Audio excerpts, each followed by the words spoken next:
அன்பு நேயர்களே வணக்கம்.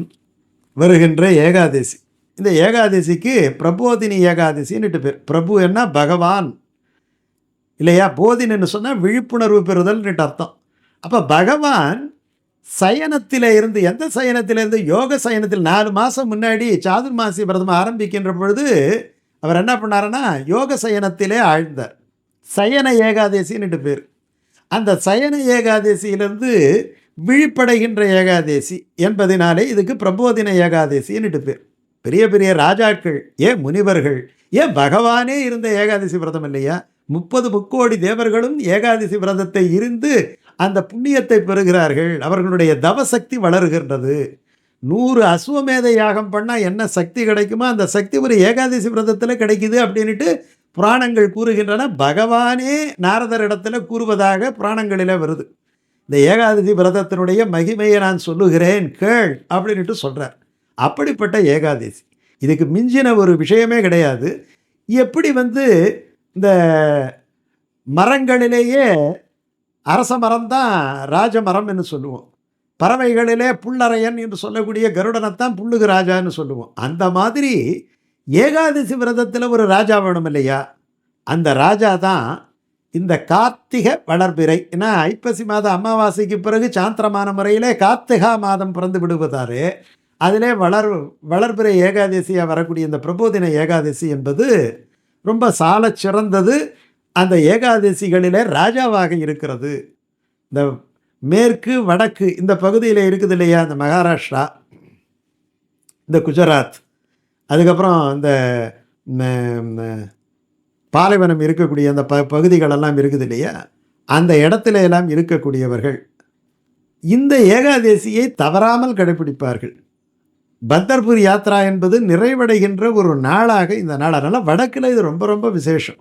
இந்த ஏகாதசி என்பது இந்த துவாதசியிலே இதுக்கு ஒரு முறை இருக்குது. துவாதசி அன்னைக்கு இந்த ஏகாதசி பாரணம் பண்ணணும். தசமி, அந்த தசமி சமயத்தில் தசமி வரும், தசமி கொஞ்சம் போயிடும், இந்த ஹரிவாசனம் தடைப்படாமல் வரும். அப்படி இருந்தால், தசமி இல்லாமல் இருந்தால், அந்த தசமி அன்னைக்கு எண்ணெய் தேய்த்து குளித்து அன்னைக்கு காலையில் பலகாரம் சாப்பிட்டு மத்தியானம் போஜனம் செய்துவிட்டு அதற்கப்புறம் ராத்திரி எதுவும் சாப்பிடாமல் அதற்கு அடுத்த நாள் ஏகாதசி உபவாசம், முழு பட்டினி உபவாசம் இருந்து அன்னைக்கு முழுக்க நாராயண ஸ்மரணம் தவிர வேறு எதுவும் இருக்கக்கூடாது. கேசவன் சீர் கேட்கறத தவிர காது வேறு எதுவும் கேட்கக்கூடாது. அவன் இருக்கிற கோயிலை தவிர வேறு எங்கேயும் பாதம் போகக்கூடாது. அவனை தவிர வேறு யாரையும் கைகூப்பி வணங்கக்கூடாது. அப்படி ஒரு விரதம். அதுக்கு பேர் தான் வைராக்கியம்னு சொல்கிறது. அப்படி இந்த ஏகாதசி விரதத்தை இருந்து துவாதசி அன்னைக்கு காலையில் அதிதி சத்காரம் பண்ணி அசிதி பூஜை பண்ணி நம்ம அந்த பாரணையை முடித்தால் நமக்கு 2 விதமான பலன்கள் இருக்குது. ஒன்று, இகத்தில் நம்ம என்ன நினைக்கிறோமோ அந்த ஐஸ்வர்யாதிகளெல்லாம் நமக்கு தட்டாமல் கிடைக்கும். முடிந்த பிறகு நம்முடைய ஆயுஸ் இந்த இடத்துல ஒரு கட்டத்தில் முடிஞ்சு தானே ஆகணும். 100 வயதோ 120 வயதோ என்ன தான் மாத்திரை மருந்து சாப்பிட்டு இழுத்துக்கிட்டு கிடந்தாலும் கூட ஒரு கட்டத்திலே இந்த பிராகிருத சம்பந்தம்ங்கிறது, இந்த பஞ்சபூதங்களாலான தேகமானது ஒரு கட்டத்தில் விழுந்து தானே ஆகணும். அப்படி இருக்கின்ற காலத்திலே ஸ்மராமி மத் பக்தம் நயாமி பரமாம் கதிம்னுட்டு வராக புராணத்தில் சொன்ன மாதிரி என்னுடைய பக்தனை நான் அழைத்து கொண்டு சொல்லுகிறேன். சூழ்பிசும் பனிமுகில் தூரியம் முழக்கின ஆழ்கடல் அலைதிரை கையெடுத்தாடின என்று அவன் அழைத்து கொண்டு தன்னுடைய பதத்துக்கு செல்லுகின்ற நாள் வருகின்ற பொழுது அங்கே நித்திய பரமானந்த ஒரு சுகத்தை எம்பெருமான் தருகிறான். எதனாலே? ஒரு நாள் பட்டினி கிடந்ததாரு, ஒரு நாள் அவனுடைய நாமத்தை சொன்னதினாரு. அப்படிப்பட்ட ஒரு சத்திய விரதம் என்று சொல்லக்கூடிய விரதம் தான் இந்த ஏகாதசி விரதம்.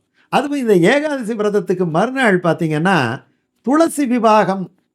துளசி விவாகம் வீட்டில் துளசி மாடம் இருந்தால் அதுக்கு குங்குமம் பூ எல்லாம் போட்டு கோலங்களை எல்லாம் போட்டு விளக்கேற்றி வச்சு அந்த துளசியோட ஒரு சாலக்கிராமத்தை சேர்த்து ஒரு மாலை போட்டு மஞ்சள் குங்குமங்கள் அந்த மங்கள பொருள்களை எல்லாம் வைத்து ஒரு மஞ்சள் கயிறு, தாலி கயிறாக மஞ்சளை கட்டி இது 2த்துக்கு நம்ம என்ன பண்ணணும், அன்னைக்கு திருமணம் செய்வித்து வழிபடுவது என்பது ரொம்ப எளிமையான ஒரு பாயசமோ ஏதாவது ஒரு இனிப்பு பலகாரமோ செஞ்சு வழிபடுவது.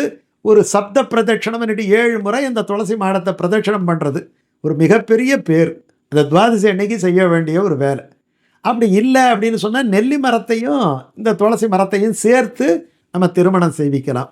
அது ஒன்றுமே இல்லை, அந்த துளசி மாடத்தையாவது நம்ம 7 முறை சுற்றி வந்து ஒரு விளக்கேற்றி வச்சு ஒரு பூவை போட்டு துளசி மாதாவை நினைக்கலாம். ஏன்னா துளசி எந்த இடத்துல இருக்குதோ அந்த இடத்துல கண்ணன் இருப்பான். நாற்றத் துழாய்முடி நாராயணன் நம்மால் போற்றப்பறை தரும் புண்ணியன் என்று ஆண்டாள் சொல்கிறதுனாலே இந்த பிரபோதின ஏகாதசியை நல்லபடியாக இருந்து அடுத்த நாள் துவாதசி பாரணை பண்ணணும். இன்னைக்கு இந்த ஏகாதசியில் பார்த்தீங்கன்னா அடுத்த நாள் பிரதோஷம் வந்துடுது, அப்படி ஒன்று இருக்குது. ரெண்டாவது, இந்த ஏகாதசி நாள் 2ஆம் தேதி வந்து மதுரையில் பார்த்தீங்கன்னா அழகர் கோயிலில் தைலக்காப்பு உற்சவம் நடக்கும். இந்த அழகர் மேலே நூபுரகங்கைக்கு போயிட்டு ராக்காயம்மன் கோயில் இருக்குது, அங்கே ரொம்ப அற்புதமான அலங்காரங்கள் இருக்கும். அங்கே எண்ணெய் காப்பு செஞ்சு அந்த நூபுரகங்கையினாலே திருமஞ்சனம் நடக்கும், அவர் மேனி கருக்கக்கூடாதுங்கிறதுக்காக. அதனால் அன்னைக்கு என்ன பண்ணணும், அந்த திருமாலிருஞ்சோலை பாசுரம் ஒன்று நம்ம பாடணும். அந்த திருமாலிருஞ்சோலை பாசுரம், எத்தனை காலமும் எத்தனை ஊழியும் என்றொரு நாளை, எத்தனை காலமும் எத்தனை ஊழியும் இன்றொடு நாளை என்றே இத்தனை காலமும் போய் கிரிப்பட்டேன்ங்கிற. இத்தனை காலம் வீணா கழிச்சுட்டேங்கிறார் ஆழ்வார். எத்தனை காலமும் எத்தனை ஊழியும் இன்றொடு நாளை, இன்றைக்கு நாளைக்கு இன்னைக்கு நாளைக்கு என்றே இத்தனை காலமும் போய் கிரிப்பட்டேன், அவதிப்பட்டேன், துன்பப்பட்டேன், பிழியப்பட்டேன்ங்கிறார். சம்சார எந்திரத்திலே பிழியப்பட்டேன். கரும்பு உள்ளே கொடுத்தோம்னா பிழிஞ்சிடுவாங்க இல்லையா, அந்த மாதிரி என்னுடைய வாழ்க்கை போய்விட்டது. ஆனால் எப்படியோ உன்னை நான் தெரிஞ்சுக்கிட்டேன், எப்படியோ உன்னுடைய விரதத்தை பற்றி புரிஞ்சுக்கிட்டேன். இனி உன்னை போகலொட்டேன், இனிமேல் நான் உன்னை விடமாட்டேன். மைத்துணன்மார்களை வாழ வைத்து, மைத்துணன்மார்கள் யார்? அர்ஜுன பஞ்சபாண்டவர்கள். வாழ வைத்து மாற்றலர், அவங்களுக்கு எதிரிகள் யார்? மாறுபட்டவர்கள், கௌரவர்கள். அந்த 100 வரை கெடுத்தாய், அந்த 100 பேரையும் நீ உண்டு இல்லைன்னு ஆக்கிட்ட.